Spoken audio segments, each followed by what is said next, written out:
Você tem chamado missionário? A maioria das pessoas para quem eu faço essa pergunta geralmente diz, não, eu não. Isso porque, na nossa cabeça, geralmente, chamado missionário é uma experiência mística, mágica, sobrenatural, na qual alguém tem lá uma visão com um anjo, recebe uma palavra profética ou alguma coisa desse tipo, e aí, a partir de então, essa pessoa se torna chamada para poder fazer a missão de Deus, enquanto o resto de nós pode gastar a vida como bem entender. Mas será que isso é certo? Será que isso é verdade? Vamos pensar um pouquinho a respeito disso. Logo no começo da história contada pela Bíblia, lá no Gênesis, nós vemos Deus, depois da queda de Adão, partindo em busca de Adão. Adão está lá se escondendo, tentando fugir de Deus entre as árvores do jardim, e de repente Deus diz, Adão, onde você está? Deus está partindo em busca do homem antes mesmo que o homem venha em busca de Deus. Isso diz muita coisa. A partir de então, o que nós vemos na Bíblia é Deus escrevendo a história dele mesmo, vindo atrás do homem, desde a formação do povo de Israel até Jesus Cristo. Em Jesus a gente vê o Deus encarnado, vivendo, pregando, amando, tocando, curando, tudo para manifestar o reino de Deus, mas sobretudo, o principal compromisso na agenda de Jesus era morrer, era oferecer a sua própria vida para pagar a culpa por aqueles que pecaram contra Deus e por causa disso, por terem ofendido a santidade de Deus, iam sofrer as consequências da ira de Deus e por causa disso iam ser condenados para sempre. Jesus entrega a vida dele no altar para que todo aquele que nele cresce não perecesse, mas tivesse a vida eterna. Tempos depois da sua ressurreição, uns 40 dias, 50 dias depois da ressurreição de Jesus, o Espírito Santo desce sobre os discípulos que ali estão em Jerusalém e surge a igreja. No surgimento da igreja, a primeira coisa que o Espírito Santo faz é um ato missionário, porque ali estão representadas pessoas, homens e mulheres de, como diz o texto, todas as nações debaixo do céu. E a primeira coisa que o Espírito Santo faz é traduzir as grandezas de Deus para a língua daquelas pessoas, de modo que elas pudessem entender o Evangelho, se arrependerem e se converterem ao nosso Deus e Pai. A partir daí, a igreja surge como um instrumento da missão de Deus, cuja missão é única: levar o Evangelho a toda criatura, fazendo discípulos de todas as nações. Agora pare e pense comigo. Se Deus é um Deus missionário, se a Bíblia é um livro missiológico, porque conta a história de Deus em missão, e se a igreja surge num ato missionário como um instrumento da missão de Deus, me diz, por que você acha que você não tem chamado missionário? Fica sabendo, o crente que acha que não tem chamado missionário, provavelmente ainda é um campo missionário, porque precisa ser alcançado pelo Evangelho e se submeter à autoridade máxima do Rei do Universo, Jesus de Nazaré. Ora, se você analisar no mundo de hoje, nós temos aí quase 7 bilhões de pessoas. Dentre estes, quase 3 bilhões, quase metade da população mundial ainda é não alcançada pelo Evangelho. O que é um povo não alcançado? Um povo não alcançado é todo povo que não possui em seu território uma igreja forte o suficiente que seja capaz de evangelizar aquele próprio povo que, por isso, precisa de ajuda missionária estrangeira. Então, cerca de 3 bilhões de pessoas hoje são consideradas não alcançadas pelo Evangelho. Desses 3 bilhões, existe um grupo muito específico, os muçulmanos, que são hoje cerca de 1 bilhão e 600 milhões de pessoas espalhadas pelos 5 continentes do mundo hoje. Entre os muçulmanos, estima-se que haja um missionário para cada 420 mil muçulmanos. Isso é pouca gente demais para evangelizar esse monte de gente que não conhece o Evangelho. Entre os muçulmanos, estima-se que cerca de 37 mil deles morram a cada 24 horas e a maioria deles nunca ouviu falar de Jesus. E isso está acontecendo não porque Deus não quer que os muçulmanos sejam salvos, mas talvez porque nós, a igreja, não estejamos levando muito a sério aquilo que Jesus nos mandou fazer. Entenda, Jesus não nos pediu para ir pregar o Evangelho, Ele nos mandou. O reino não é uma democracia, o reino de Deus não é uma democracia. Isso quer dizer uma coisa: só tem um que manda e nós obedecemos. E até a última vez que eu li, estava escrito: ide, fazer discípulos de todas as nações, batizando-os em nome do Pai, do Filho e do Espírito Santo, ensinando-os a observar todas as coisas que eu vos tenho ordenado, e eu vou estar com vocês todos os dias, até a consumação dos séculos.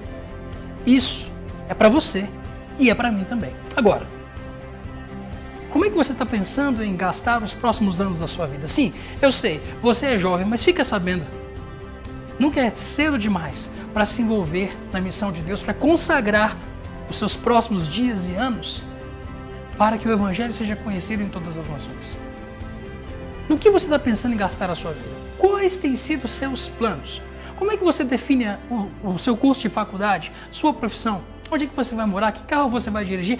Tudo isso deveria estar submisso à sua vocação, ou seja, à vontade de Deus para a sua vida nessa terra. E ela é muito específica. E para sabê-la, você tem que andar muito de perto com o Espírito Santo para entender o que você pode e o que você não pode fazer. Entenda, ele é seu dono.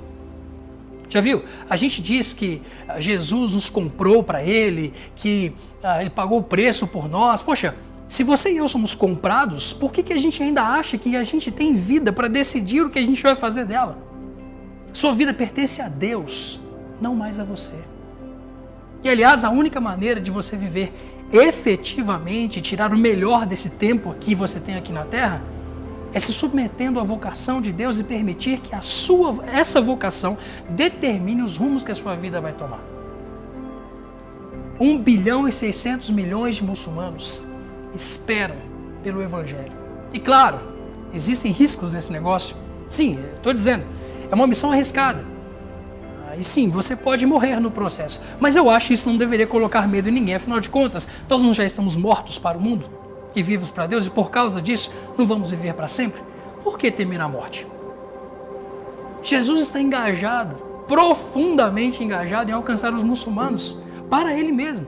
Claro, a maioria dos cristãos que eu conheço quer distância dos muçulmanos, tem medo dos muçulmanos, não gosta dos muçulmanos. Alguns até querem que os muçulmanos vão para o inferno mesmo, porque como eles dizem, não, os muçulmanos são maus pra caramba, e eles não merecem ouvir o Evangelho. Eu conheço o crente que já disse isso. Será que você não pensa exatamente assim? Jesus, entretanto, aquele que morreu por você, por mim e pelos muçulmanos, não pensa desse jeito. Ele está tão engajado, mas tão envolvido na sua própria missão, que ele está fazendo algumas coisas ao redor do mundo inteiro, que só com fé para a gente acreditar. Tipo, no Afeganistão, alguns anos atrás, teve uma equipe de missionários que foi até uma das montanhas, uma cadeia de montanhas no Afeganistão, onde tem diversas vilas. E em uma dessas vilas, eles pediram permissão para apresentar o filme Jesus, um filme que é muito popular ao redor do mundo, principalmente no mundo não alcançado, onde missionários usam esse filme para evangelizar as pessoas. E aí eles montaram a tela, o projetor e tal, caiu à noite, cerca de 700 pessoas na vila ali se aglomeraram diante do telão, e eles começaram a exibir o filme. Uns 3 minutos depois do começo do filme, de repente, as pessoas daquela vila começaram a gritar e apontar para o telão alguns começaram a chorar, alguns assustados e aquela confusão toda. E de repente os missionários perguntaram: o que está acontecendo? E as pessoas não conseguiam parar de gritar, espantadas, apontando para a tela.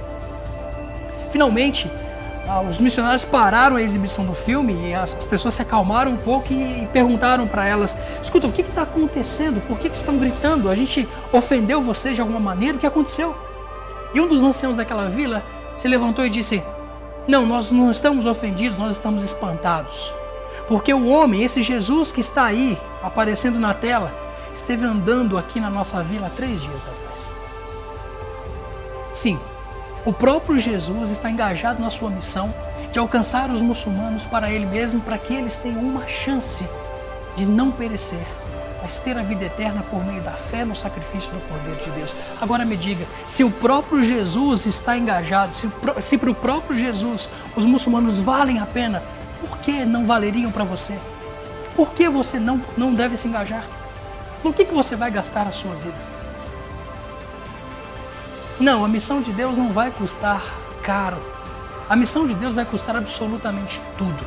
Existe uma vida cheia de aventuras, de oportunidades, de necessidades, esperando por você, pelos seus dons, pelos seus talentos, pela sua vida. O que que você vai fazer com os próximos anos que Deus há de te dar? Saiba, pode ser que eles não sejam muitos. Um dos heróis da fé na missão aos muçulmanos é um cara chamado Henry Martyn. Esse sujeito foi para o mundo muçulmano naquela época, há muito tempo atrás. Henry Martyn traduziu a Bíblia para 3 idiomas de povos majoritariamente muçulmanos e morreu aos 30 anos de idade. 30 anos de idade. Isso quer dizer que talvez você e eu não tenhamos muito tempo. A gente não sabe quanto tempo tem, e quem não sabe quanto tempo tem pouco tempo demais.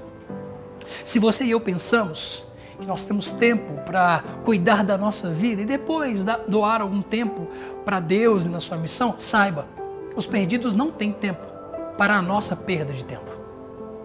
Você não tem tempo a perder. Hoje, a vida, a chance está acabando para 37 mil muçulmanos nas próximas 24 horas. O que que você vai fazer a respeito? Ou a sua vida vai ter algum peso na eternidade e você vai ser recebido pelo teu Senhor, com Ele dizendo, bem-vindo, você foi fiel no pouco, eu vou te colocar sobre o muito, entra na alegria do teu Senhor. Ou então você vai desperdiçar, cara, a maior chance que você tem na sua vida de fazer algo que transcenda a sua morte, que vá além da morte, que passe para a eternidade. Onde é que você coloca os seus olhos? Naquilo que é visível e passageiro ou naquilo que não pode ser visto e por isso é eterno? A missão de Deus te espera. E seja lá qual for a sua profissão, seja lá qual for o seu nível social, o seu nível cultural, sejam lá quais forem os planos que você tiver na sua vida, tudo isso precisa estar submisso à autoridade do Cristo que entregou a sua vida por você e por mim, para que muitos outros possam ter a mesma chance que você e eu um dia tivemos de ouvir o Evangelho e crer nele, para então poder chamar Deus de Pai. 1 bilhão e 600 milhões de muçulmanos não tiveram a chance ainda. 1 bilhão de hindus tampouco. Quase 1 bilhão de budistas também não conhecem o Evangelho do Senhor Jesus. O que que você vai fazer a respeito disso? Se Jesus Cristo é Deus e entregou a vida dele por você, será que tem algum sacrifício que seja grande demais que você não possa fazer por ele? Pense nisso e não adianta. Suas palavras podem ser bacanas. Você pode até dizer, eu quero fazer algo a respeito disso. Mas a verdadeira resposta só vem através de atitudes, de decisões práticas, de como você vai decidir gastar os próximos anos da sua vida. Você ama Jesus? Então prova. Você ama Jesus? Então decida fazer e viver do jeito que Ele quer que você faça e viva os poucos dias, os curtos dias que Ele nos dá aqui nessa terra.